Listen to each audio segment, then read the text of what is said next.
বিএনপির লাস্ট কবে আপনাদের কাউন্সিল হয়েছিল? এই তো কত সালে হলো, 16 সালে না 18 সালে? দেখেন 16 সালে না 18 সালে, মানে কাউন্সিল কবে হয়েছে বিএনপির?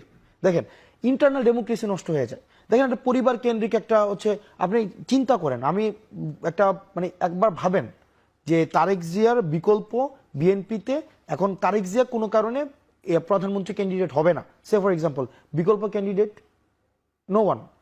দেখেন এই যে নেতৃত্ব শূন্যতা তৈরি করে দিচ্ছে, এটা নেতৃত্ব শূন্যতা।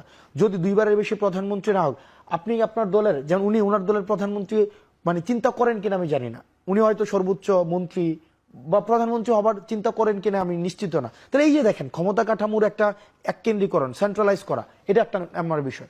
2 নম্বর বিষয়, দুইবারের বেশি যদি প্রধানমন্ত্রী হয়, যখন রাষ্ট্রের আরো 3টা অংশ আছে, যেটা হচ্ছে ধরেন সংসদ, বিচার ব্যবস্থা, এই ইনস্টিটিউশনগুলো যখন বুঝে যে এক ব্যক্তি হচ্ছে পুনরায় ক্ষমতায় আসবে, বারবার ক্ষমতায় আসবে, তখন পুরা সবাই হচ্ছে এই এক্সিকিউটিভ মুখী হয়, সবাই হচ্ছে প্রধানমন্ত্রী মুখী হয়।